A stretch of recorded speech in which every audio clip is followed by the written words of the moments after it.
Welcome to the Business Unscripted podcast. We're here to share real-life insights, practical strategies, and the honest lessons that we have learned from our own mistakes because, frankly, we have been in your shoes. So whether you need help with operations, accountability, financial knowledge, sales, or maybe just getting your mindset right, we are here, and this is the right spot for no-fluff conversations and tools that work. So grab your favorite cup of joe. Let's jump into the show. Everybody. Welcome, everybody, to another Friday morning. It is a beautiful, well, for some of us cold, some of us got feet of snow. I was heard from our guest, but Dward, welcome, man. You're back? How are you? How you feeling? Yeah, we're good. Definitely no snow here. Low pressure system rolling through, but I was gonna say you barely ever get snow, so I you're lucky. Barely ever. I don't think we've ever had snow in this country. If there was, I'm not aware of it. I think there's only one place in the country you can grow strawberries that is cold enough for that. So, as I found out, yeah, I'm doing good. It's a great week. Great to be back again. What about yourself? How's it been? Yeah, well, we're I'm trying to figure out the sleep schedule, right? I think last night, like I was telling you earlier, was 1:30 in the morning when we fell asleep because baby had a bad night, but hey, just getting used to it. It's one of those things. She'll keep us young. That's the ultimate goal. Yeah, she'll keep us young. We've had 2 back-to-backs. My wife is the one who takes it on the chin most of the time when it comes to not getting enough sleep. Apparently, I sleep like a log. I just don't wake up to anything, and she gets very upset with me about that. I'm the same way. It's like I'll fall asleep and then I don't remember anything until I wake back up. But I always tell her, like, kick me, like, punch me or something if you need. What can I do? I can't. I mean, she's feeding. I can't do anything. At this point, so I offer my help where I can and do what I need. So that's it. Yeah, man. Always fetch the water, fetch anything she needs, help her out, get the nappies. Yeah, be there. You were telling me you got a big win, right? You got a big win, right before this week, right? Yeah, we've had a big win. I can't talk too much about it at the moment due to NDAs, but we've had a great win. Something we've been working on, a partner of mine and I, for a few months now. And it got confirmed after a big meeting yesterday that it's happening. And it's great. I think it's a key point, like something's it's not just going to happen like right away, right? It's a lot of these proposals and these follow-ups, I mean, you could probably count on multiple hands how many times you had to follow up with probably to keep the progress moving forward. You know what I mean? So absolutely. Well, this one here is like one of those ones where the scope changed quite a lot, a couple of times. The thankful part was it kept getting larger and larger as the scope went, and then everything else went up with it. So staffing, resources, cost, and also reward. So it's fantastic. We're excited. It's looking like it could be a 2-year commit. So that's even better. And happy days. So big smile from my side of town today. That is awesome. And we'll see how I feel in a month. I'm struggling to fill the 11 roles I have to go and find. But for now, super exciting. That's all right. Yeah, that's a good problem to have. But so with that, so we have Mark Stiles, who's a CPA. He's going to be joining us today. And so Mark, we're definitely appreciate for him coming on. And for those of you that may not know Mark, he's a CEO of MAS CPA and a former D1 basketball captain at Stenson. So I'm definitely not going to play him in b-ball or a pickup game. So he knows a thing or two about discipline that really takes to win. He's built this firm that doesn't just do taxes, but he's actually helping the trades and service-based founders turn their intuition into data-backed growth. So today we're going to be talking into a lot of that strategy, the support that kind of goes, and how he helps businesses go from owner-operator sort of chaos, as we talk about a lot, to structured leadership. So Mark, let's go ahead and kind of dive in, and welcome to the stage, sir. Thanks for having me on. Absolutely, I gotta have you as my hype man to just follow me around and give me give me some introductions as I walk around, right? So yeah, you're like, oh man, this is awesome. Let's do it. That's the thing. So I think we've been connected for a while, but that's probably something I didn't know about you, was that you were a D1 basketball star. Until I kind of dug a little bit deeper to kind of do a little bit of research for the show. But that's pretty cool. So what position? So what position did you play? looks like you might be on mute there, Mark. Oh, Mark, you might be muted. There he is. There he is. There you go. There we go. Yeah. These dang microphones. Sometimes you hit them the wrong way, and I'm a hand talker. So either which way, no. So yeah, I mean, basketball was great. You know, it was for me, I'm 6'8". You know, 25 years ago, you know, 6'8" was basically a center or a power forward. I like to always think that I was a little bit early for my time because I was somebody that took people off the dribble and shot threes and stuff like that. But you know, the bread and butter was always, you know, footwork and in the paint. So, you know, for me, as much as I'm always typically sitting down in a chair now, unless it's the thick of tax season and I got my standing desk set up and everything. You know, normally I don't. I was gonna say when you're on these Zooms, you can't really tell, you know, like the height of somebody. You know what I mean? Like it's all the same rectangle for everybody. So exactly. But if I were to go boom, right? Like you're like, okay, that's a tall guy, right? So yeah, but I love it. But no, I think where that was really good is exactly what you talked about. It just teaches you a different level of discipline. I mean, it was interesting because my son was going into band practice and he has to go. He's in elementary school and he has to go in at 7:30 every morning. And I was driving him in yesterday because he goes in not every morning, every Thursday. And I was like, and he was talking about how he's a little tired. And I'm like, hey, bud, when I was in middle school and high school, I drove in at 5:30 in the morning and went into a gym at 6 o'clock to practice from 6 o'clock to 7 o'clock to then take a shower and go to class.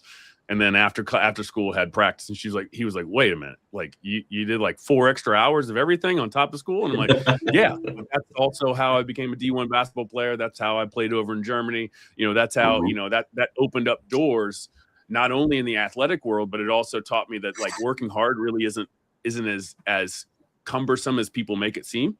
It's just being willing to take that extra step. And, you know, the way I always thought about this, and this is kind of what I've always said to anybody that, you know, I mentor or anybody that, you know, works under me is like, you might be smarter than me. I'm not sitting here saying I am, you know, the smartest person in the world, but I'll outwork you. I will beat my head against the wall until I figure out how it's right. And I think that's a principle that you learn through athletics and things of that nature. If you really want to achieve a high level. Now, if you just want to have fun, you can get good enough where you can just have fun.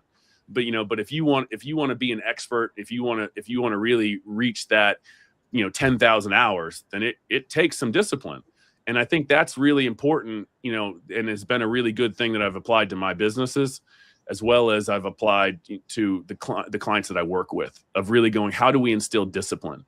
And I think that's one thing that, you know, with who we serve, trades and service-based industries, as well as high net worth individuals from the individual tax side, most of them have a little bit of that, you know, that discipline. They've came up with something, you know, or they've worked hard enough to achieve a certain status. And from there is going, hey, how do we leverage this discipline that you already know and add some layers on that get your mind to open up a little bit differently? Because if you think of yourself as, hey, I'm really good at this, but I need help elsewhere, then we can probably build off of what skill, what service, what solution that you came up with, and truly scale that to a place where you're looking back and going, wow, like, look at what we did, right? And so to kind of bring that full circle, you know, when people bring up basketball or anything like that, I look back and I go, wow, look at what I did. Look where it took me across all the world.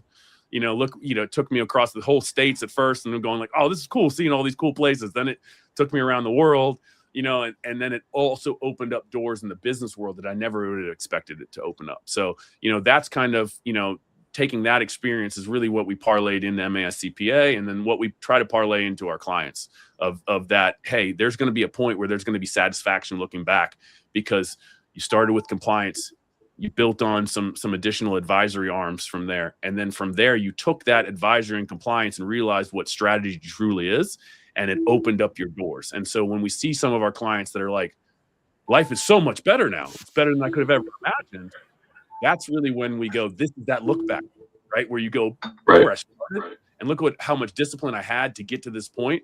And then it's the conversation of, now don't stop.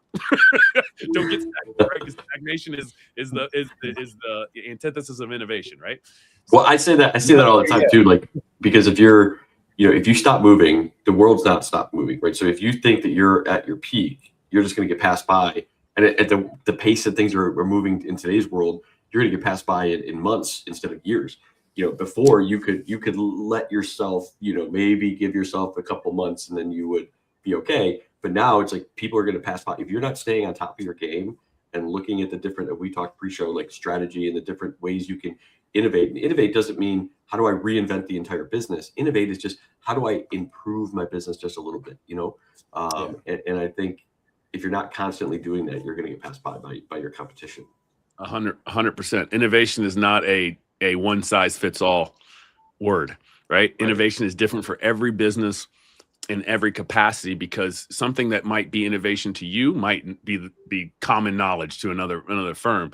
But what that unlocks for you is much different than what that unlocks for them. Similarly, innovation for them might be something that's way forward thinking that you have no point or business being even involved in right now. Right. And it doesn't seem like, it seems like, oh, well, I need to keep up with that Jones. And the reality is it's not. And that's really where strategy comes in, is not, and a lot of people think that strategy is like, how do I make $1 million? How do I get that 9 figures that everybody on LinkedIn's talking about? How do I become that business coach out of all of these things all of these businesses that I've ramped up, which has become the common knowledge. And this is why the speed thing, Dave, is the reality, right?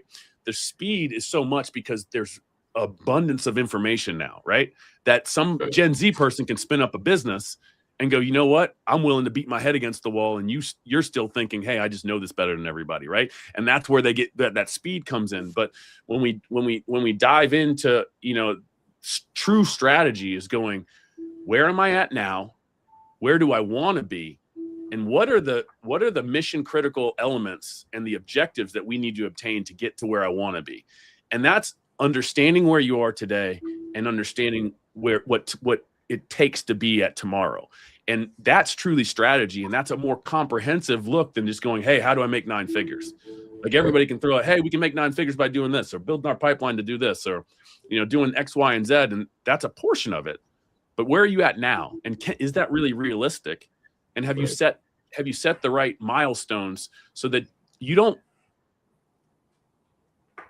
how do you say this the best way?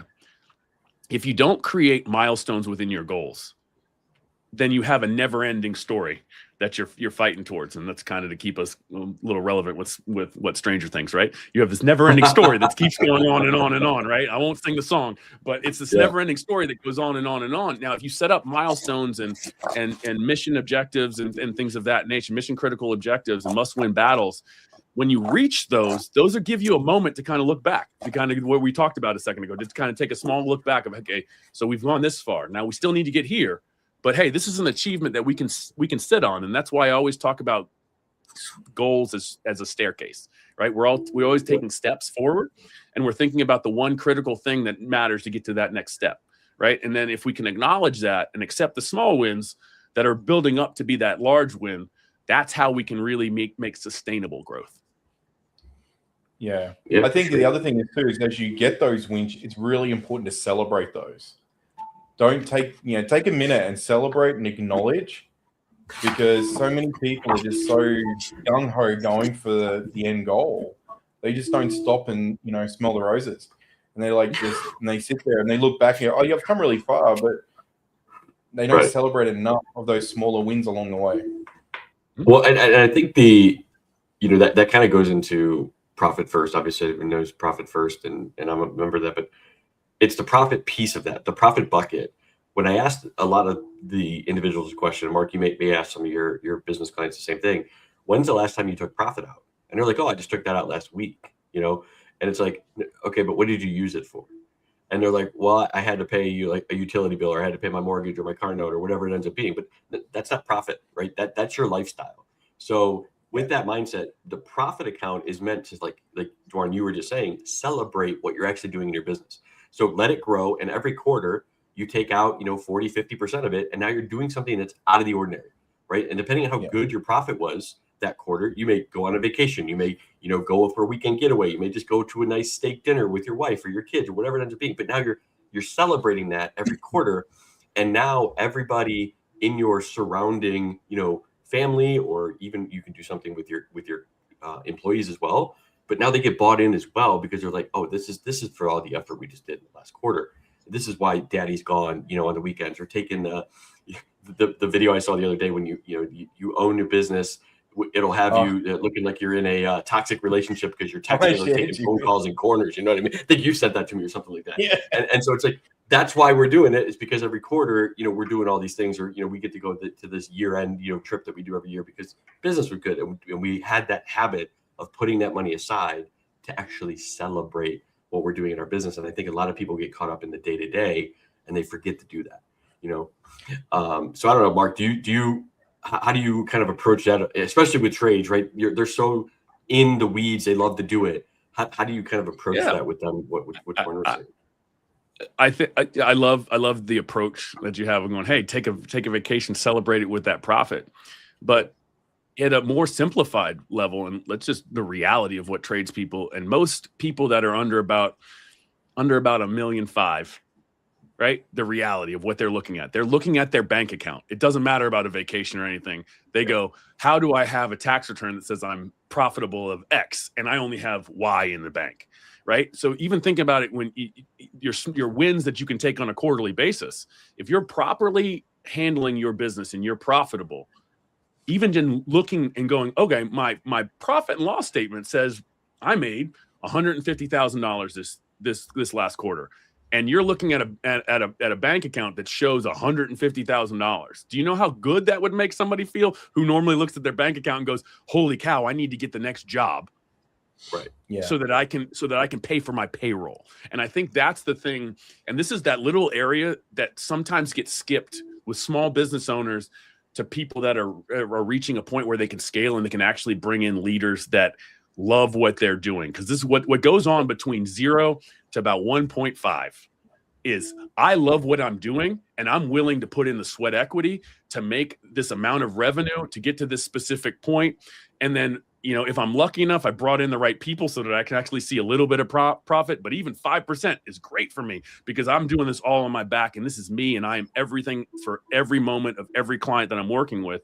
And then you get to that 1.5 in revenue and you're normally going like, I have more work than even 90 hours a week can cover, or I have problems that is not in my wheelhouse and I have to bring in somebody that loves it. And the beauty of when you're up at that 1.5 and you've actually been around for a long time, we can talk about an e-commerce company and get that in like 3 months, right? But if you're actually sustaining your business and you're bringing in amount that much, you're in a world where bringing in somebody that loves sales is where you should be, that loves operations is where you should be hiring, right? That love, and then you should bring in those leaders because they're doing what you did from 0 to 1.5, but they're just taking a salary because they love doing that. They don't want to run a business.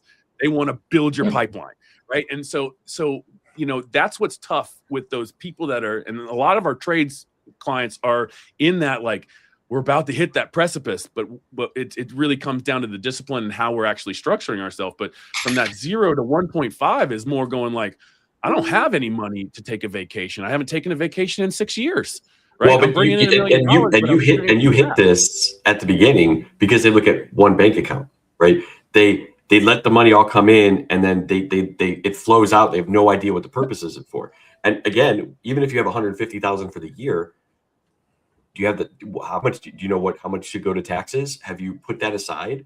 And the other side that's why profit first is great, right? Because you set up those wins. Yep. But that can be that win too. That's the only one thing I wanted to focus on. That can be the win of just looking at it and going, oof, all right.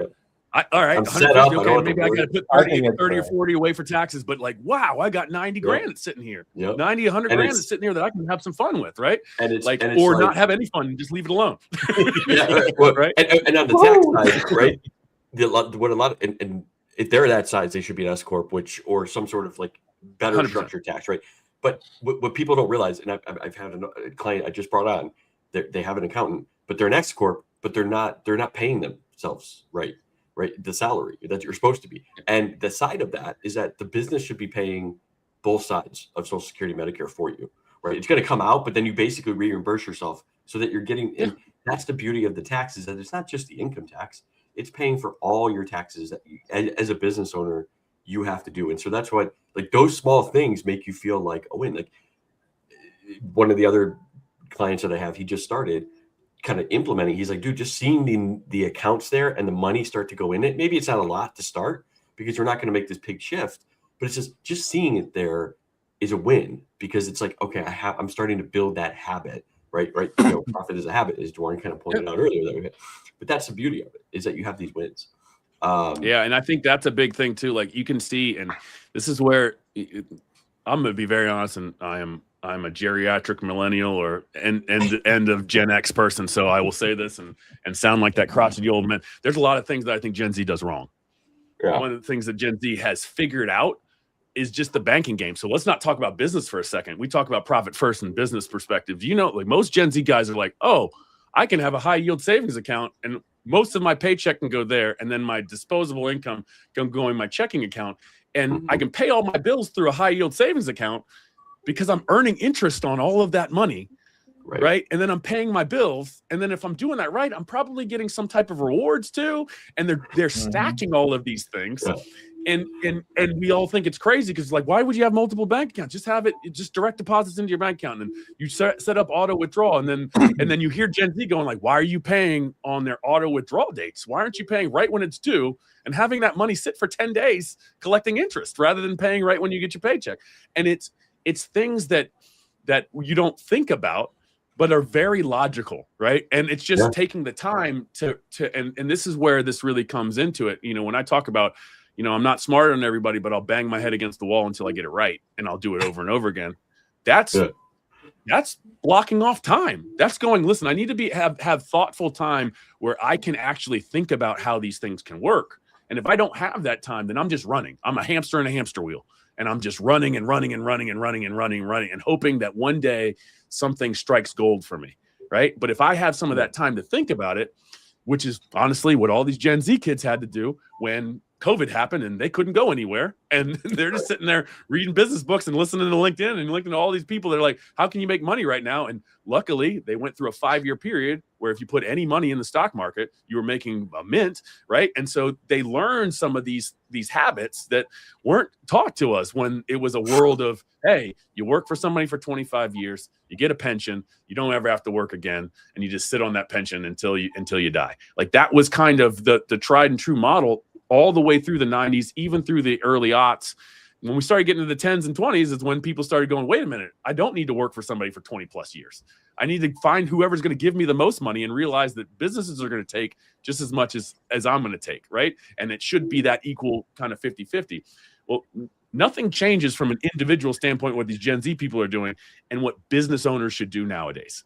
And that's that exact same thinking. Hey, put some money that is your profit that you plan on making, and set that aside and make that a habit that you're consistently setting aside. You won't even notice it. And half of these POS systems that you guys are using have forced savings where you can create bins and they'll just throw them in there. Now, are they creating a lot of interest? Maybe, maybe not.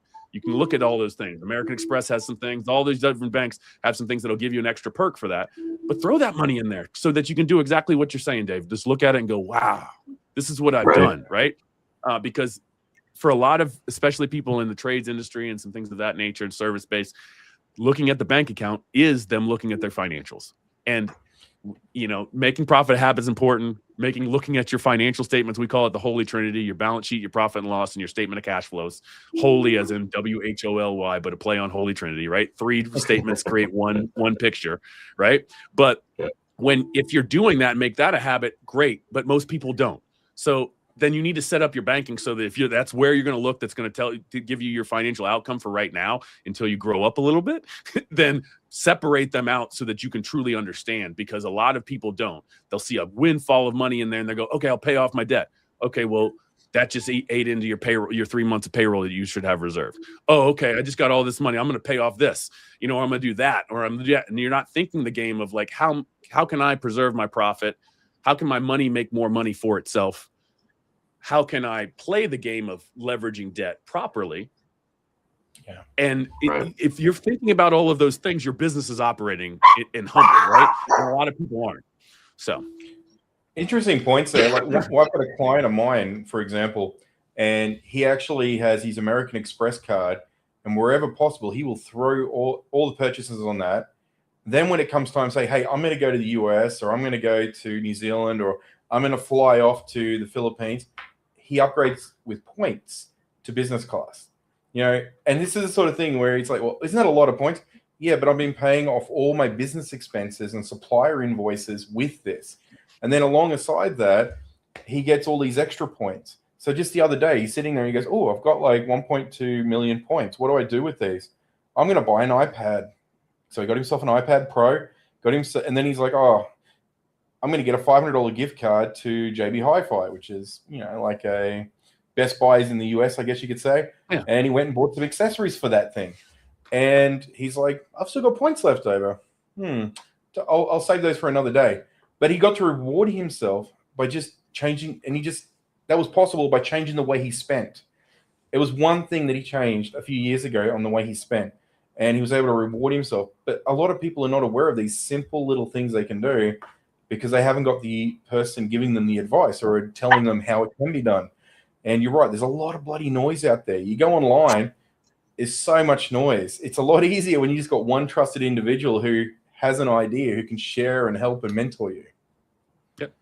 Well, I think the biggest thing for some people too is the discipline. You know, they are like, oh, I got this big American Express card, I'll put everything on. And then they see the money accumulating in their bank account and they don't realize that, you know, they have this big liability that they got to pay.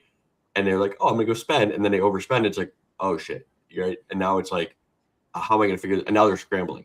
And so it's, you know, you're robbing Peter to pay Paul, and now you're just going down the rabbit hole. So it's really, if you are somebody like that kind of lacks that discipline, it becomes important to have somebody like Mark, right?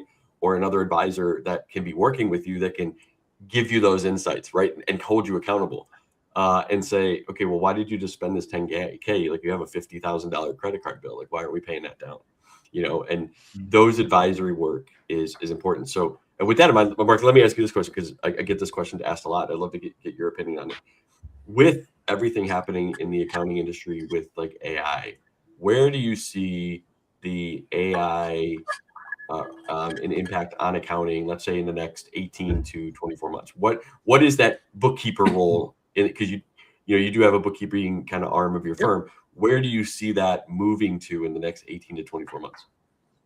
Yeah, I mean, I think you've got to, if accounting firms aren't already diving into AI in certain, at least a minimal capacity, then you're way behind. That's just the reality. I mean, I think that the reality is listen, you're going to see all the software putting out AI related tools and things of that nature that can help with some of your efficiency and effectiveness. And you should evaluate all of those and also understand, similar to what I was talking about, how AI can do some of the things better than some of these SaaS-based companies. There's limitations in these SaaS-based companies for the AI that they can utilize because it takes over some of the tools that they have, right? So you got to realize that some of their stuff is not going to be really, the catch, what. It's an efficiency tool that you probably can figure out yourself, or you have figured out. But, I think it's very similar to this model. And I think over the next 12 to 18 months, for the longest time, the Big Four was employing a bunch of people overseas. Most of the people that you kind of see coming from the Big Four now, you can probably hire in India. And that's just a little tidbit from our industry. Like, they were always using them. They were always using them because it's cheaper labor, but it's also paying a really great price for a resource that's willing to work extremely hard. And it's a really fair price for them and where they're at. And I know, I know, Dwayne, you've got your kind of outsourced unit, so you know how this kind of works, right? Of like, hey, we got really top level clients that have touched a lot of things and done a lot of tasks. But that's something that was always going on. And now it's just recently become really big for like smaller firms and everything, going, hey, why aren't we leveraging this talent? Right. Right. And I think AI is similar. Now mainstream accessible for them. Everybody as a resort. Yeah. Like, it's not a stigma. There's not a stigma where like we used to have all these like disclaimers and everything if we had any outsourced units and everything. But I think AI becomes similar now, right? We've shifted from that outsource where that's become more mainstream to now, okay, yeah, of course you have people that do some work for you outsourced wise. Now we're starting to lean into leveraging AI. And the best way to think about AI, especially from an FP&A standpoint, is it is a great intern. And that intern is going to be as strong as how you teach it, right? And if you approach it that way, then you're going to let that AI tool scale like you would an intern. And I think that's how you have to think about it right now, because I think within 12 to 18 months, especially as you kind of get into more mainstream agentic AI and things of that nature, then you're leaning on AI to be that strong intern for you that's going to give you that information, and then it's your job to do something with that information, right?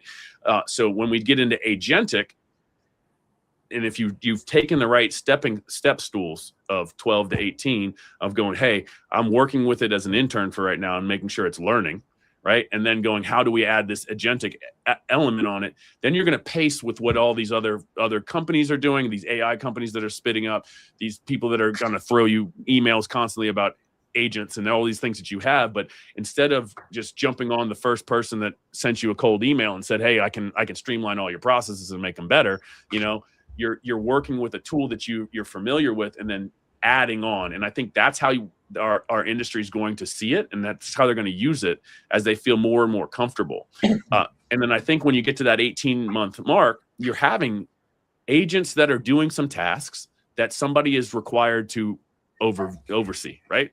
And then going, okay, and doing kind of that reviewing capacity. So where does our firm kind of shift to? Less of a doer and more of a reviewer, right? Where the expertise comes at the review level, not at each level, right? So, if you think about a traditional firm today, you've got preparers have a good solid understanding of the code, or bookkeepers that have a solid understanding of accrual or cash-based accounting, and they're applying those principles right now. And then that goes up to a reviewer that has done it for years and years and years, and then if there's a more complex task, then we're leveraging the expert that's in the firm to kind of take on that task, right? Where I think in the future, we're looking at more agentic functionality that's coming up with that initial preparation of that tax return, of your books, of your financial, your quarterly report, breaking down the different facets of what's going on within your business. And then there's going to be more of that reviewer level, which means your staff's got to step up, right? And then from that reviewer level, then you have that extra level if there needs to be complexity. So I think what ends up happening is your staff starts elevating, and if they don't elevate, you're replacing with somebody who is elevated and willing to take that next step. And that agentic layer that's going to be at the bottom is going to be doing all of the menial tasks and doing all of the number crunching, because the accuracy there and the lack of human error can be in place there. Now, hallucinations can happen, right? But that lack of human error is there, so then the reviewer can come and apply their expertise. And so I think what we have to do as firm owners is cultivate our teams to understand that right now you should be leveraging that as your intern, right? Like if you're a preparer, leverage that as get comfortable with it. Now, have the right guardrails in place, have the right WISP, have everything that you need to have. And those are all topics that we can dive into another time, but having that security layer so that you're not letting out personal information and you're not giving away too much of, of your secret sauce and all of that stuff. Right. But having it so that it can be something that they're comfortable with, and then understanding that their job is going to shift into more of a reviewer role. So those SOPs shift a little bit. What is expected to get done at each level shifts a little bit, but that's how AI works. If you don't have a degree, it gives you a degree. If you got a degree, it gives you a master's. If you got a master's, it gives you a PhD. So if you're leveraging it that way, then the 12 to 18 months as an accounting firm with AI is going to be just like building up, entry-level staff, right? And then, but the key point is that inflection point, and about probably between the speed of how things are going, between 6 and 12 months, where you're going to realize that there are agents out there that it can do a lot of what your entry-level staff can do. And how do you can maintain your culture as a firm, but also elevate your staff or find the right staff that can do that review level and is comfortable there. Yeah, I mean, absolutely. One, it's going to give you way more capacity, right? And then I think two, you have to get comfortable shifting into, I think you said it, understanding the numbers and then explaining it, right? Because with your clients specifically, you can't pitch anymore. Hey, let me take all this, basic stuff off your plate. Like you're like, hey, we're going to do this as like a bonus. Like, here's what we're really going to help you with. Like, we're going to give you the information to make better financial decisions. We're going to give you that information, that accountability. What we were talking about kind of at the beginning of the show, right? About just having somebody there that's on your side as a partner.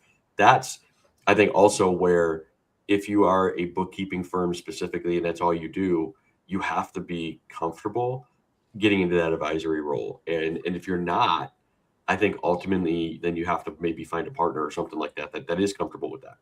And then you kind of learn how to manage like the AI side of it and the agent side of it. And if you don't want to Yeah, get and that advisory in this industry, I think it's important to understand too. In this industry, there's rainmakers and there's workhorses, right? And there's workhorses that are going to be that they love doing their tasks. Very similar to what I was talking about CRO or ops person. They love doing that. So as your business is scaling, you need to be thinking about, hey, who's my rainmaker and who's my workhorse, right? Because the rainmaker is going to bring the business in, the workhorses are going to get the work done, and it's important to know kind of where your staff fits in that area, and applying what we talked about earlier, that discipline of going, these are our guardrails here. And I think that's really, really important for firms to really understand kind of going forward, or you're going to kind of get left behind. Because, even when we look at what we've offer with our bookkeeping, we don't offer, like, there's like some clients that want to do, hey, I just want bookkeeping, I don't want anything else. All right, cool. You're our minimum rate, but we purposely create package solutions for our bookkeeping clients that include tax preparation, bookkeeping, and then some form of advisory. And we do that purposely, right? We have three different levels. We have our startup, which is really from our zero to $1 million. And that's really making sure that your compliance is lock and step, right? And making sure that that's good. You get a quarterly meeting, where we can go over some advisory, but our bookkeeper's job is to take all the information, provide you all of your financials every month and everything, and kind of nudge you on taking a look at those, right? And then you have your quarterly meeting, and then our scale is normally between 1 and 3 million, and that's normally for somebody that they want a little bit more of a monthly touch base with the CFO, so they need that monthly advisory. We step up the bookkeeping hours and things of that nature. And then we have our sustain, which is normally when you start building in your leaders. And so then we're talking to more than just you as a CEO. We're talking to your sales lead, you're talking to your operations lead, your finance lead, your people and leadership lead. And so those all come with different levels of advisory, because software alone, let's not even say AI, like just lump that into software, is doing a lot of the heavy lifting now. So where there's not that heavy lifting, there's the ability to jump on ChatGPT or a Claude or whatever, especially Claude with what it's kind of putting out now, right? And going, hey, do this for me, right? Or help me do this, right? And smart enough business owners can do it themselves, right? The difference is going to be, how do you help lead your customers into a success trajectory that's going to help them? Because the beauty of a CPA, a bookkeeper, a tax preparer is, you've seen how many different businesses that have came through your company. Like, you've had those conversations on how you can optimize that in different capacities. You need to become an advisor, and from the preparation staff all the way to the executives have to have that advisory thought process first, because people aren't coming to you to understand how to make an S Corp election. They're coming to understand why an S Corp election matters when they're making over $100,000 in revenue a year. That's the difference. And if you can explain that, then you've really solved the problem for the client. And that's the new thing for CPA firms, bookkeeping firms, tax preparation firms. It's not about, hey, there's death and taxes and you need to come talk to me, right? There's death and taxes and you can get those done, but we can show you a path of how you can work forward and be more successful and minimize or optimize your tax liability, right? And grow your profit, and as well as you're growing your top line revenue, right? Building out and understanding the goals that you have and helping you see if you're tracking the right way. That's where the industry is going as a whole. Instead of just doers, we're advisors, and advisors aren't necessarily just doing all the work and going, here it is. And if you really want to know, I'll walk you through in a 30-minute walkthrough, right? Advisors are going, hey, I noticed this, and I want, to align with your goals, you need to be looking at this, this, and this, and this is what's going to happen. So perfect example of that. When we talk about this S Corp election, because I know you brought it up earlier and some things of that nature, right? But when we're dealing with an S Corp, if I see that you're a Schedule C filer, which means you file under your 1040, under a schedule called Schedule C, which is basically for self-employed individuals, right? Regardless of, you set yourself up an LLC and you got an EIN, but you didn't do anything else, right? You are a disregarded entity with the IRS and you file a Schedule C. But if you make over 100 grand in revenue and you're service-based, which is most of our, your self-employed people or your trades or something like that, I can normally show you on your tax return where self-employment taxes are greater than your actual taxes. And you go, well, why am I getting taxed 45%. Well, because you're getting these self-employment taxes, and when we can go into and step you up and look at your entity and go, hey, you actually work better as an S corporation, and what does that do? That transfers self-employment taxes, which are just glorified Social Security and Medicare, and transfer that to your salary rather than your profit. Then you're immediately saving money on taxes. Like, those are things that people don't understand. They just heard, hey, somebody on TikTok told me to set up an S Corp and that I can have more tax advantages.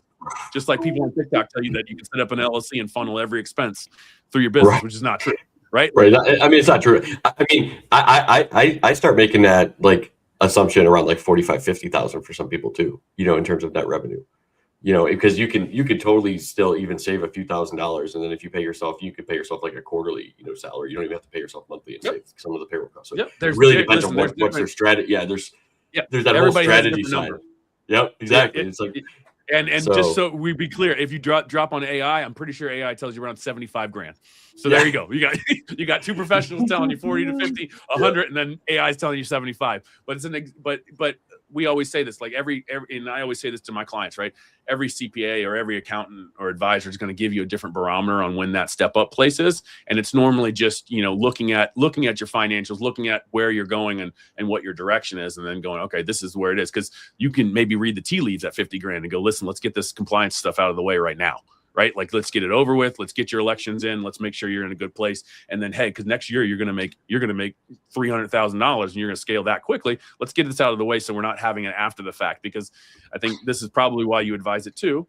I can't help you for 2025 in February of 2026. Can't really do that much. We can do a couple things, but we don't have many levers, right? But if we look at that and we're advising you throughout the year, then we have so many more levers that we can pull to looking at how we can optimize your tax position, your profitability, you know, where you're strategically directed towards as well. Yeah, and for me, ultimately, I try to stay away from the taxes, which is why I like guys like Mark and other tax partners of mine. That's like, you guys focus on that, you know. Like, I mean, I'll do it, you know, if I need to, but ultimately, it's like you guys love that game, so I'm good with it. So what I'm hearing is it's about the personalized service, right? It's the personalized service that you're offering as a firm now, as opposed to just crunching the numbers. And it's very similar to a lot of other industries. There's been the people doing the basic work in the background. And one thing we're noting in a lot of industries now is the AI is a multiplier. And it's a multiplier that's allowing menial tasks to get done quicker, that the people who were previously hired to do those menial tasks and happy just to sit there forever doing it are no longer going to have access to doing those roles as much, because there's tools out there that can do it for them. So they need to step up. They need to learn new skills. They need to become of more value to the customer and to the business that they're representing as well in a lot of cases. So they can actually become a multiplier along with the tools they're using. Well, and that it doesn't even just apply to like CPA firms, right? That personalization is in service base, in any sort of business, right? B2B, you know, how do you think through what you're providing as an outcome and a benefit to your clients or to your customers, and make it more of a personalized experience, right? Because that's ultimately why people decide to stay, as experiences. And we can go into a whole show on that, you know what I mean?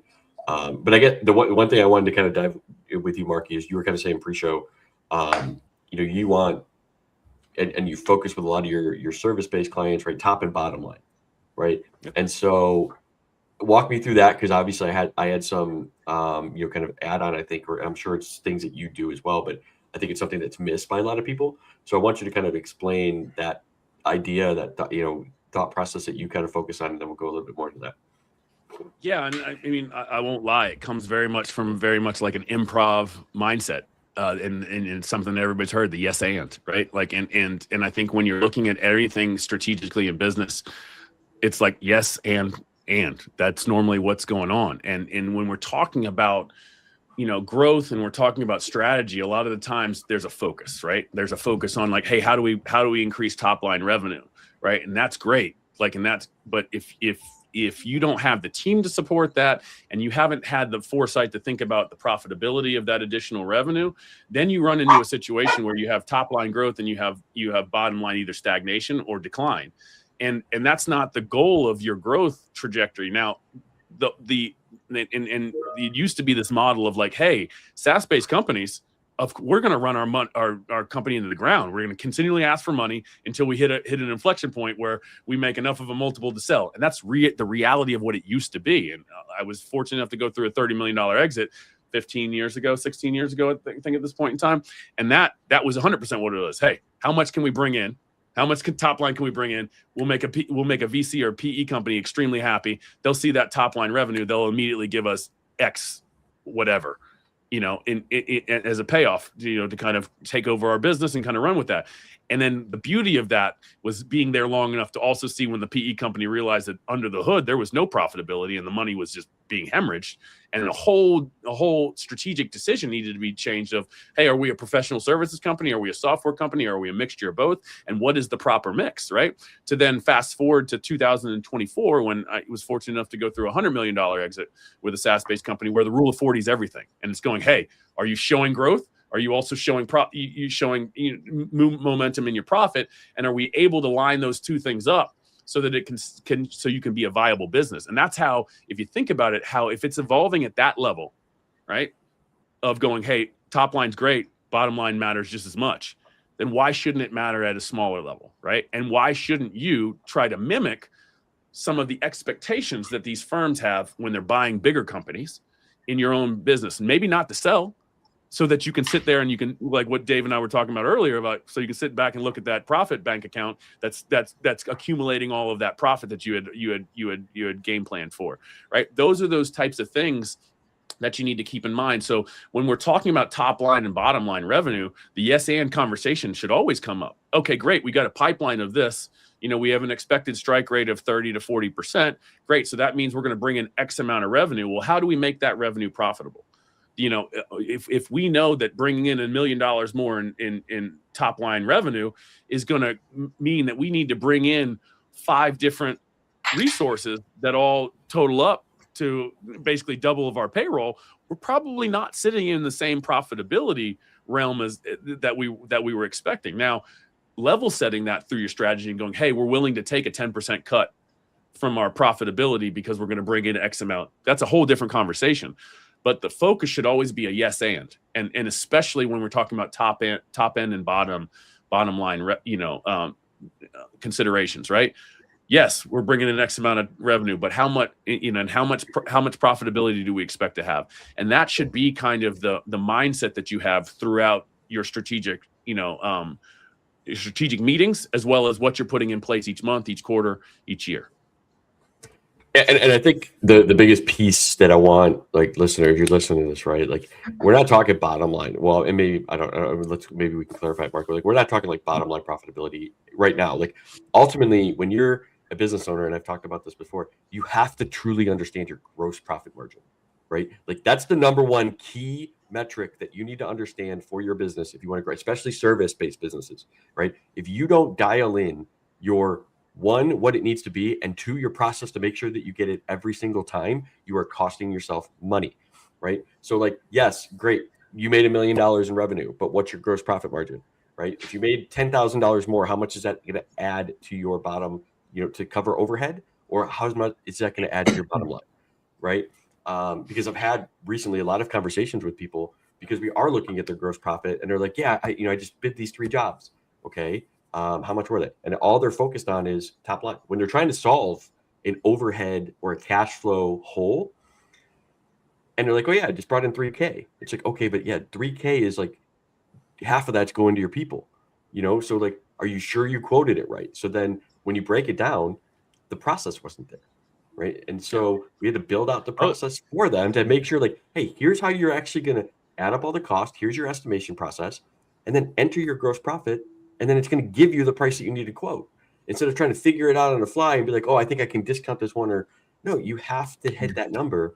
And then once, because a 5% price increase can actually increase your net profit by 20, 30, 50%, depending on where you're at, And so that's why it's really huge. Not just I know, like, if you're trying to exit, top line's good, but you can focus top, but also understand, like, what's that middle number, which is your gross profit, because that's the main number. That's the yes and, right? Like, Yep. yeah, okay, we want to bring in this much revenue. How much is this revenue going to cost us? Okay. All right. And then what is the rest? What else is coming in there? Because do we really have a gross profit? We've seen this, like we had a manufacturing firm that we worked with, and you know, the whole thing was I can get you 1.7 more in profit if you just improve your gross profit by 50%, right? You do that, you improve that by 5%. Sorry, 5%. You improve that by 5%, you're gonna have 1.7 more in profit next year. How does that work? Okay, well, you have tons of cost of what it costs to actually make that, but then you combine that with going like, okay, so then why don't you have that money in your bank account now? Okay, well, let's look at what you're paying your salespeople. Okay, or your salespeople have a quota, and are they expected to bring in that amount? And does your commission structure work in that favor to align with that? And if not, then we have an SG&A problem, so a selling and general administrative expense problem that we need to dive in and understand. But I think that's that. You know, when you talk about it, yes, gross profit's important, especially for like trade-based businesses and stuff like that. Service-based, sometimes they don't really have cost of goods sold, right? They're going right to their bottom line because it's really their salary and maybe staff salary. Now you can still break that out and go, okay, what does it actually cost to do that? But I think there's three kind of areas that people forget to really focus in on when we're talking yes and. If we're bringing in X amount of top line revenue, okay, great. What is that top line revenue going to cost us? Okay, and what is that revenue going to cost us, right? And what does it cost to get that revenue, right? So not what does it cost to you know, obviously getting the revenue is the cost of acquisition. What is that CAC, right? What is that cost of acquisition? How much is it going to cost that salesperson to get that? Because that's not part of your gross profit. That's selling and general administrative expenses, right? That's one of your ands. Your other and is how much does it cost to actually produce that product? That gets you to your gross profit, right? And what else are we paying for? Right. So then you've got, hey, sales is going to cost me this much. If I'm going to bring in this much, I want to make this much in profit, and that's your expense runway. It's simple math, guys. It's addition and subtraction. A lot of people make CPAs seem like we love being statistical and analysts and all of these things. There's financial analysts for that. Like most CPAs are doing plus and minus, right? And it's not really that complex, right? But it's thinking about it the right way and understanding how each impacts, right? So if your cost of acquisition is significantly higher than your gross profit, you're never making money. Like that's the reality, right? And so then you have a selling and general administrative expense. So if those tools that you're using, if that person that you're paying spiffs to and paying a salary as well, you know, all of that outreach that you're doing and marketing you're doing, if those are all costing you a kit and caboodle, then you're already eating into your profitability. So understanding that is your first thing that you need to understand from that revenue that you're bringing in. What is it going to cost us to bring in that revenue? Then what is it going to cost us to produce that revenue? And then, okay, yes, we know those two things now. And what else is there that we need to really look at to make sure that we can make that profit, right? Because that expense runway is that simple math. Hey, we want to make this much profit. We're going to bring in this much revenue. It's going to cost us this much. So there's only a small little delta that's there. How are you going to manage that? And how do you properly manage that? And that's where the discipline comes in and going, no, we're going to make 25% profit, net profit. Boom. 25%. So then if I'm at $1 million, we're going to make $250,000. Okay. So I only have $750 in between. Like that's it. That's my expense runway, period, between cost of acquisition, cost of goods sold, and everything else. Right. And I think that's kind of where, you know, that top line and that bottom line is extremely important, especially with our target market. If you're between 500 and 5 million in revenue, like that's where we need to be focused on those three elements, and everything else is just noise. Right. And honestly, after the first two elements of what does it cost us to get that revenue and what does it cost to produce that revenue, the rest is really noise. And you know, other than a couple little things of maybe paying like leader salaries and insurance, do we really need that? And those need to be those, hey, these are the silent drains that we're seeing. Like, do you really need this stuff, right? Like, because that's all going to eat away at that 25% that we want to get. And, you know, and that's kind of where then we can start celebrating those wins. And then if you're actually earning that, you can have bigger discussions. Hey, maybe we can increase this budget. By increasing this budget, what do we need? Then you work backwards. What does top line need to be? And how do we need to control that cost of acquisition? How do we control that cost of goods sold? So it's all the elements that we have. That's where like those two numbers combine. You know, what is your lifetime gross profit margin for each client, and then what is your CAC? And we've talked about it, the golden ratio on these shows too, is that you need that to be at least 3 to 1, right? Between customer lifetime gross profit margin to your actual cost to actually bring in that new client. And if you're less than that, then you need to either, one, you need to increase your price because you're probably charging too less, right, in order to increase your gross profit margin. 2, increase the length of time that they are working with you, or they're repeating, how often do they repeat? Or you need to look at your spending for your marketing and reduce where you're actually, marketing, because it's obviously not efficient enough. And so that's why it's really important, when you talk about those things, Mark, is that you have to know these numbers as a business owner. Yeah. I think it was, and listen, you got to know too, you should have a 30 to 40% strike rate. If you're sitting here telling me that you got an 80% strike rate, you have a pricing problem, and I can almost guarantee you that you have a lot less money in your bank account, which is where you're predominantly focusing on, right? Is what's in your bank account. You don't have enough in there, and you're thinking about what. And good. I was gonna say, the people that get into that are the ones that are really struggling, because you're like, I need this. Right. Yep. And so they're like, I need to make every sale. So they're willing to negotiate. They're willing to discount. They make exceptions, discounts. Yep. Exactly. And then they're the ones that get into that. And then it's a cycle. It's just a negative rotating cycle of, their business. And then they're struggled. They end up like me with no hair, and so it's, it's one of those things where it's just, it's crazy. But yeah, the more you're really quiet. Yeah, well, I'm not an accountant, obviously.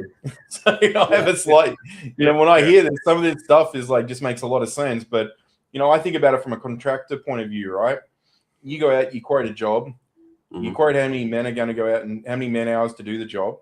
You take into consideration things like weather and circumstance and delay. Then you've got other things you got to take into consideration, like, do you own the equipment? Do you have to rent the equipment? All of these little things. Do you have all the tools to do the job? Do you have to buy the tools to do the job? Does the material cost, have you already pre-purchased it? Is there something that could go up? There's so many different variables in these things. So if you get this wrong with those numbers you're talking about, you can quickly end up costing yourself a lot of money to deliver a contract that you've quoted. And many years ago, one of my good friends was telling me, he was a contracts director for Rio Tinto, BHP, and a lot of other big firms doing mining.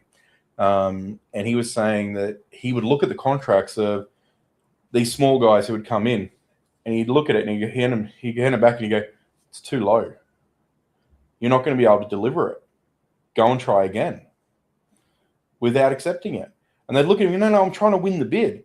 No, you're not going to win it, because we don't trust you're going to be able to deliver the job. Trust me, we know. Did you know that our induction process is a 2-day process? That's for every time you send someone new to site. You're going to lose 2 days of man hours every time you send someone to site. And every site requires that they do that on that site. There's 10 sites on this job project. Have you factored in those 20 days? Oh, no, I didn't know that. So go and ask more questions. Go and requote it. Because, and unfortunately, this is just the reality. When you're in a desperate mode, and one thing we talk about pre-show is like a lot of contractors are jumping from one trade, they're jumping from one job to the next job to pay the next one. You get into a mode of desperation at that point. You just need that next job to come in. You'll take whatever you get. And sometimes you sit there going, oh shit, that's got not as much profit as I thought it did. Or that's going to require a different tool that I didn't know I needed, or a different piece of machinery I didn't know I needed. I misjudged that. And you can't, unless you've got your documents and your contracts and your scopes, with the variation clauses in them, you're screwed. You got to deliver it. So there's a lot of little moving factors. So the profit makes a big, big difference. And when you're saying that, if the bank account is sitting there low because you've got a high strike rate, I totally get what you're saying. I've seen this, I've witnessed this, I've experienced this in the past. And I told myself, I'm building a portfolio. It's okay. But the reality is, you're just taking every job that comes down the road because you're like, well, I don't know when the next one's coming. But if you factor in take the same yes and principle. When next time somebody's like, yeah, I built a company to 9 figures, and what was your profitability? Exactly. And they said, like, all these people are telling you, listen, all the noise is telling you how to grow your business and but they're only thinking about growing revenue, right? Yes, we can go out and cold call 1 million people. We can do all of these things, and we can put all of these things in place and these referral networks, and we can do all of these different things. And listen, technology can do X, Y, and Z and all these things to bring them in. But if you're not thinking about what it costs to get that revenue and what it costs to produce that revenue, then you're pretty much always going to be taking on a new job to pay for the last one, because you haven't taken out. And like the best businesses are sitting on proposals for a while. They're thinking about everything that you're talking about, doing, is like going, hey, what do we have for, like, is there going to be delays? Do I need to have buffer? And the funny thing that I always see with the trades is like, we're not putting a markup in there. All right, it costs me this much, so I'm going to build this. And you're like, wait a minute, put 50% markup in there. Well, I only want to make 35% on it. Great. You know how many times that client's going to come back to you and say, this isn't right, and you're going to have to send somebody out, which costs you $1,500 a day? Right. Oh, I didn't even think about that. Exactly. That's why we want to bake in. So we talk about profit first with regards to what's in your bank account and things of that nature. But that mentality and that habit is not just a habit of where you're putting money once you receive it. It's where you're thinking about it throughout the whole process, right? If I'm thinking, hey, my profit has to be baked into this proposal so that I'm not just paying for the next job, I'm actually giving buffer to the next job. Then you're starting to think properly on how your quote should be, how, and then you can sit there and go, okay, I lost 15% of what my target goal was, but I was never expecting to make the 50%. I was expecting to make 35, and that 15 was basically my buffer, right? That was my buffer to make sure I can actually hit that. Right. So, and what James, who was our guest last week, like, I think it's a good point, James. Like, every industry has average gross profit margins, average net, and that should be right where you look and start. Because it means half the people are below it, half the people are over it, and the means of averages, right? So where do you want to be? Do you want to be that budget-friendly option and be known as that, which is basically you have to fight for every job based on price, and then you have to do a numerous number of jobs? Or do you want to give good results because you can spend more time, depending on what you're doing, especially if you're services? Do you want to spend more time giving that more high quality, and you have a higher profit margin because you're able to do it that way? So look at your national averages, right? And again, they're long track. They're not new. The only thing that's really new now is the AI world. But, CPAs have been around for a while. Like, look at their average margins. If you're looking at, or you're looking at, landscape or anything has long industry averages. Look at those to start. And if you don't know what it is, the only thing I'd say to James, call around. Yeah. The only thing I would say to James is business is just as much psychological as it is the numbers, as it is the doing and everything too. And sometimes using national averages isn't going to stick with a client. So do we want to benchmark? 1000%, James, 100%. Right. We want to benchmark and go, hey, most people in your industry are here. But if you're jumping in and coming in that advisory role, you need to know where they are currently and where you can easily optimize them to give them at least a starting point, right? Because then, hey, if you can hit 15% on a regular basis, but then we know that national averages are 25%. Once we start getting into that consistency and that discipline of always hitting that, then we can start going, okay, great.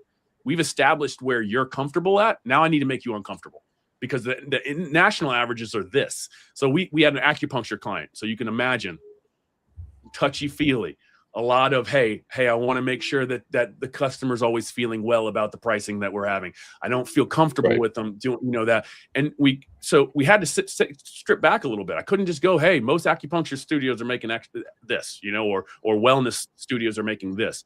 I had to go, okay, well, first off, let's just talk about where you're at. Where's your salary at? Are you paying yourself the right way? No, I'm not. Okay, let's look at your profitability. Are you actually able to cover all of the?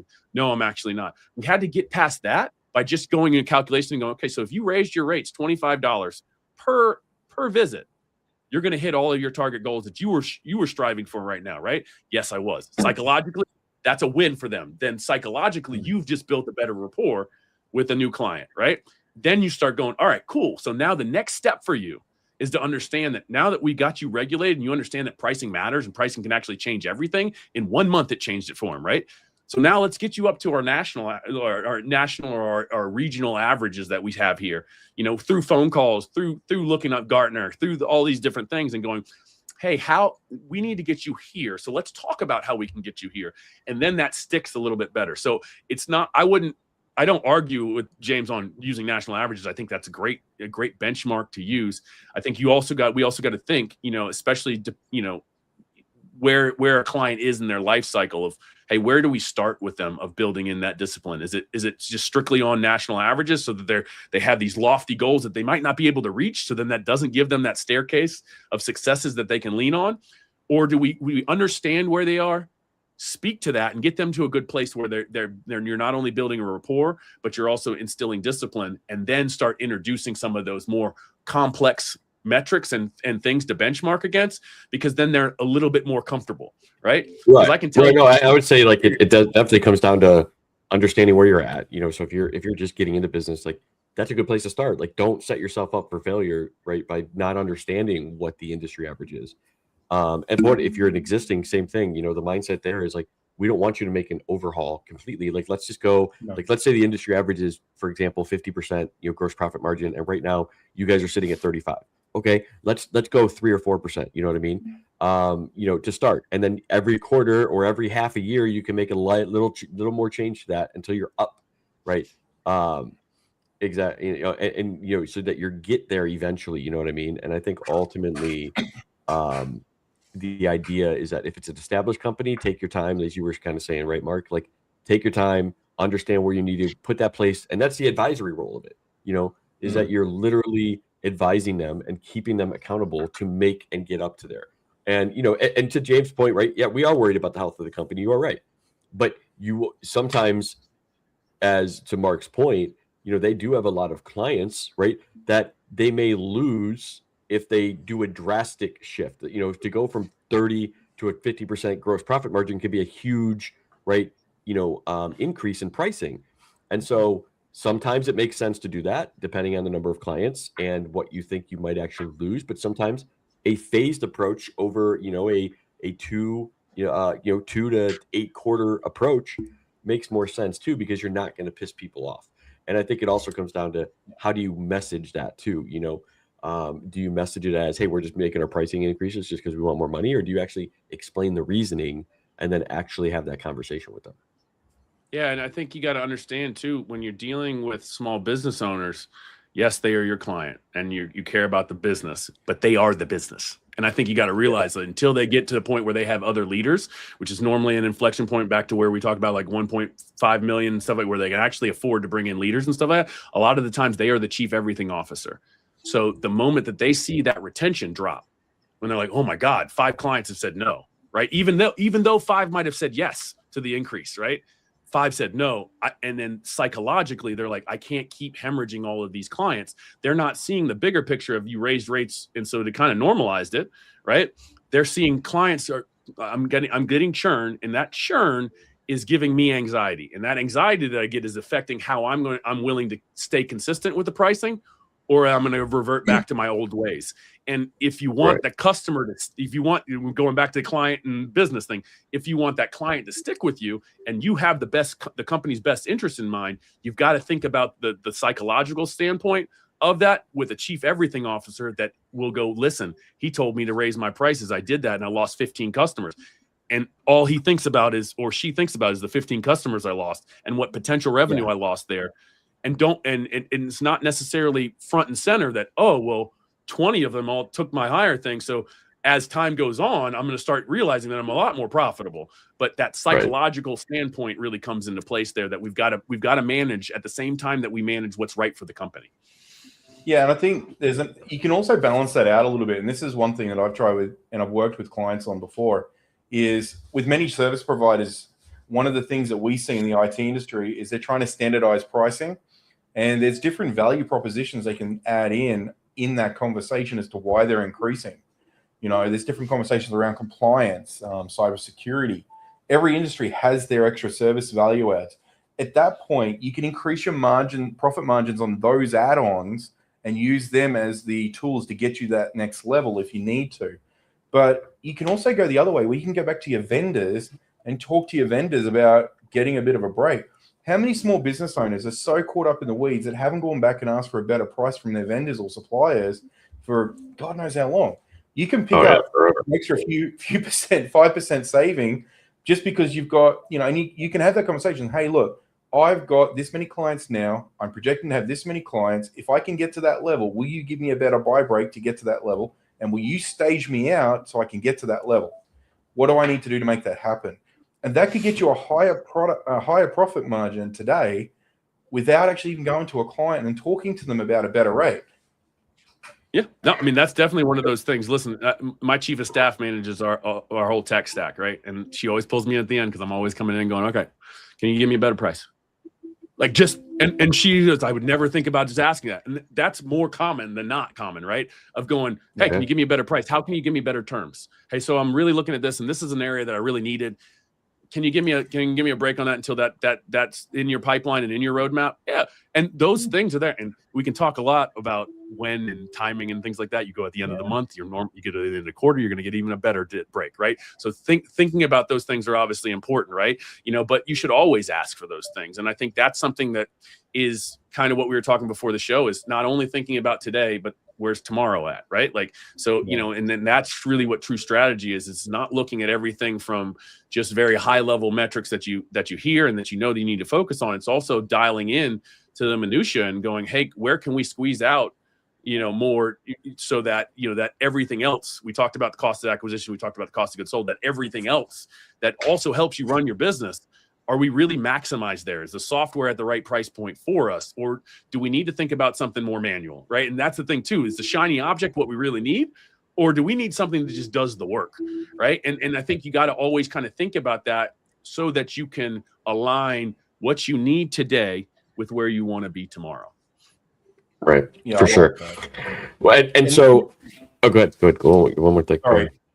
Just with that too, I mean, it's like you mentioned earlier, like the TikTok videos, the YouTube videos, everybody's a bloody expert, right? Online, on socials. And stop listening to every expert out there. Find yourself a trusted advisor to work with would be my, biggest suggestion here too, because somebody's going to take the time and not generalize their information. They're going to really tailor it to suit you, customize it, find out about you, your business, your customer, and really make sure it works for you. Because it's so many times I've seen people say, oh yeah, but I need to get $1 million. And I look at them, I go, why? What are you going to spend it on? What's your profit margin on that? You're a consultant. It's mostly profit what you're getting, so would 250, 300 do if that was mostly profit in your bank?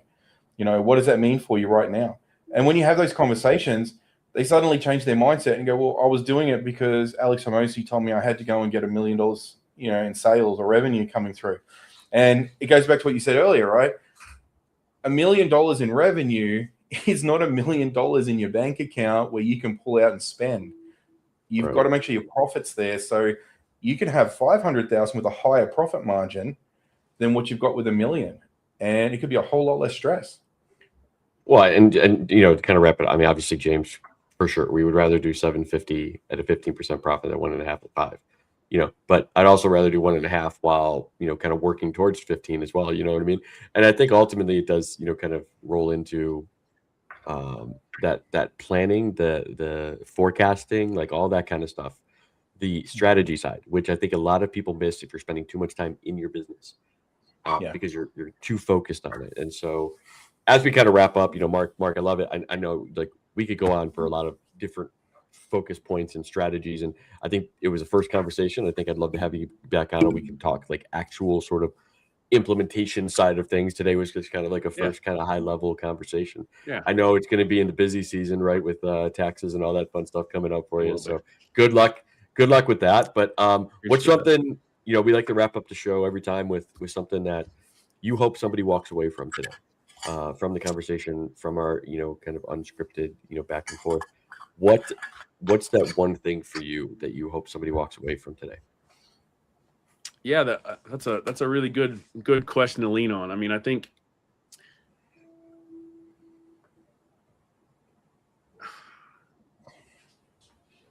understanding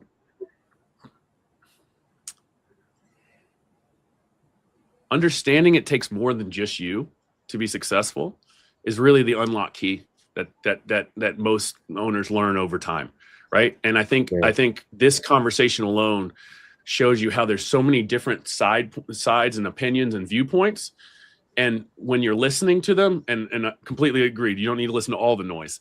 But if you find the right experts and the right leaders that are all willing to have a conversation, first off, you realize that not everybody agrees. James has countered some of the things that I've said, and I love it. Like, that's not something I'm frustrated about. That is what strategy is about. You get leaders in a room, and you have a conversation of where we are and what the numbers say, where we are of how our feelings are, where we are of how our philosophies are, and you chart a path forward. And the whole goal of strategy is building out a plan so that everybody can be disciplined and everybody can row the boat in the same direction.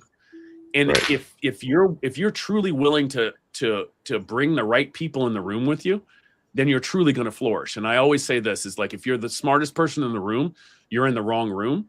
And if you want to get to the next room, you need to make sure that you're ready for it. So that means that you've prepared through understanding certain metrics, understanding certain philosophies, to understanding the people that you're going into that room with. Because you know what's going to end up happening, that's going to unlock so much more keys that you might not have had that other person does have. And I think that kind of runs hand in hand with where strategy and discipline kind of run around. Our whole goal is going, hey, we're coming up with this plan that allows everybody to be disciplined in every department, right? But it starts with, I need to get the right people in the room, and we need to disagree. And we need to have what's considered constructive conflict. And if we can have constructive conflict, the only thing that can come out of constructive conflict is the right path forward. And then some might not love that path, and some might think it's the greatest path since sliced bread. But we're all committed to that path forward. And if we can, and if you can find advisors, if you can find people, if you can find, even if it's your wife, to sit in the room with you and just be that devil's advocate, right? And really challenge, and you guys be willing to have that challenging conversation, then so many insights can come out, even if it's not the insights that you were hoping for.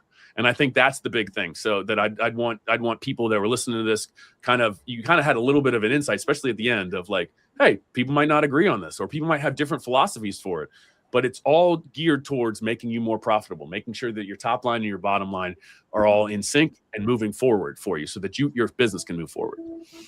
For sure. I love it. And so, Jordan, how about you? What's one thing that you kind of hope somebody walks away from today's conversation with?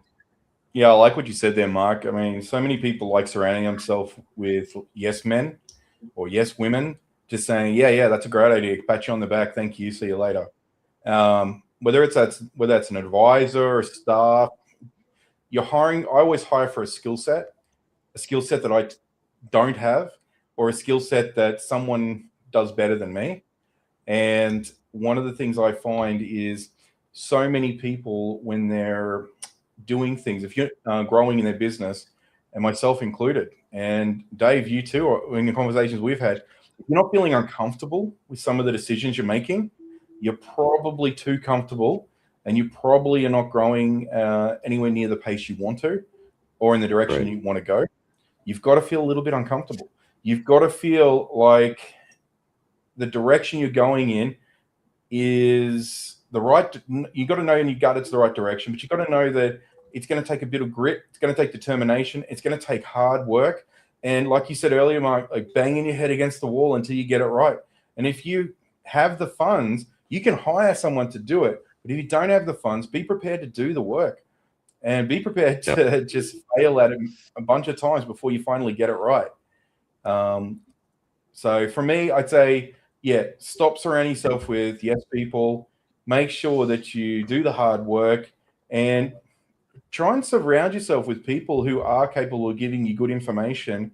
And if you are going to do, if you're going to hire a bookkeeper and accountant anyway, why not hire someone who's got some willingness to give you some advice and take a minute to understand what you really do, not just crunch some numbers and, check in your software occasionally. Well, and I think that's, and I've mentioned it here, if you're not getting any sort of, like, if your bookkeeper is literally just sending you a report and that's it at the end of the month, like, no matter how much you like them, it is time for you to probably find somebody else, right? Or if your accountant is only giving you a tax return and not talking to you except for, in February and saying, hey, it's tax time again, you got your stuff for me? Like, that is not the people that you want to support your business. Like, you need to search and so that's one thing. And the Or second ask. thing I think, Or ask. well, Let's that's say- the other thing. Because we can put this all on us, but a lot of people go, "Hey, I just want tax preparation done." You go, "Sure, you don't want some advice? Hey, I think we should set up a call." And you're like, "Nope." And then you go, "My CPA doesn't give me anything." It's like you need to just be very clear on what you really want, because all of them are probably willing to give it to you. Especially if they have the 3 letters I got, they're willing to give it to you. They just don't think that you're going to pay for it. And that is where our industry is dinosaurs. I will fully own that. Right? We're just like death and taxes. That's all they want. Right? People change their mind. Yeah. What people said 3 months ago may not be what they want to. They're going to say in 6 months or 12 months from now. So For sure, that's why it's always important that you check in. Yep, that's why it's always important that you check in, no matter what. Every 3 or 4 months with your follow-up processes. But that's another episode we'll get in, later, in your follow-up and your process and all that fun stuff. But I think ultimately it comes down to, making sure that you understand your numbers, that you have that support team. As Mark said it, he kind of reiterates what I've said before. You do not have to be the smartest person in the room. Surround yourself with those people that are smart and can push you forward. That not just say, "Oh yeah, you're doing everything perfectly," and then they're just going to hold you where you need to be. Find those people, find that support group, and surround yourself with them. I think is the important thing. So, Mark, I love it. I appreciate you kind of joining us today. Dwarren, thanks, brother. And for those of you that watch, if you made it this far, we love you. Thank you. If you have any questions about anything we talked about, drop a comment down below, or feel free to drop it just like, everybody's doing in the comments. Feel free to drop some things over there. And then here you go. Like, just to wrap it up, Jay, mine's together, even though maybe different. Love it, man. James, have a good one. Look forward to it, and we'll talk to you guys soon. And we love you, and do all that fun algorithmy stuff when you wrap it up. Do that like, subscribe stuff. So we'll see you in the next one. See you.